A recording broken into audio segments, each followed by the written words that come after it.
This is Alex Feldman with tips from Primal Talk, the eloquence of nonverbal communication.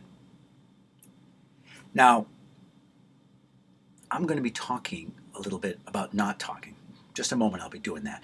Bear with me, okay? Because as goofy as that sounds, I'm going to give you a really fun tip and something that's really useful, especially if you ever want to lead, because I'm going to show you how to get someone to follow you.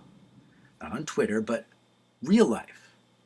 Literally follow you. One way is you explain the reasons clearly. And it's extra good if I can think of the reasons from your point of view. Answer that age-old question, what's in it for me? And if I can do that, you'll follow me, right? Sometimes. But it's kind of heady and most of us, feel reluctant to follow someone. I'm normally a little suspicious at first. I don't like to be coerced. So what if I promise you with concrete, give you money or food, beer, wine, tickets to the show?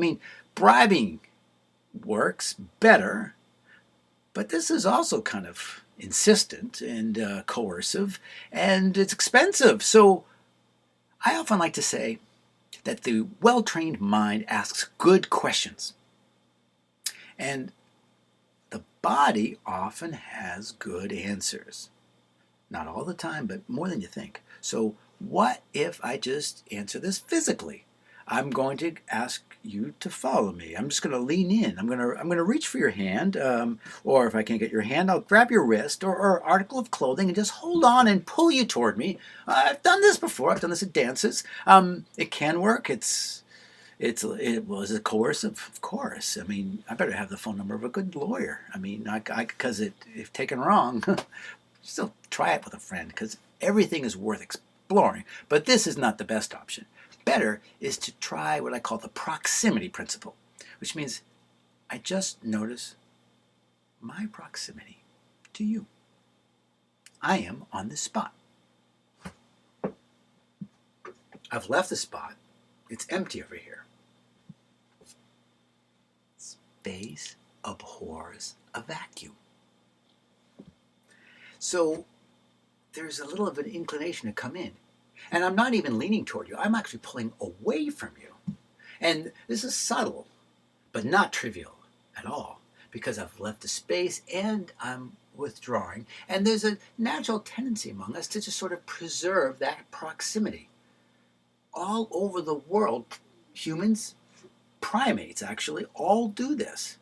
It's not the same from culture to culture or tribe to tribe, clan to clan, but there is a measurable distance that our people like to keep.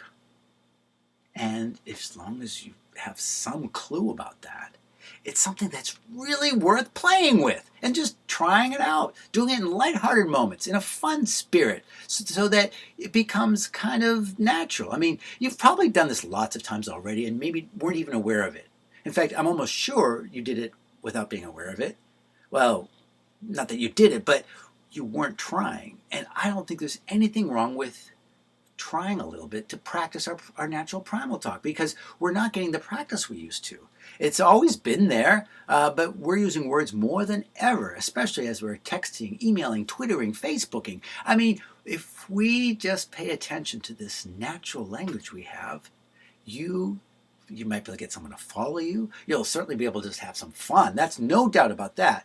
But even more important, you can better understand someone else and maybe help someone who might be stuck. So play and practice primal talk, okay? Yeah, let's do it. Yeah. Come on.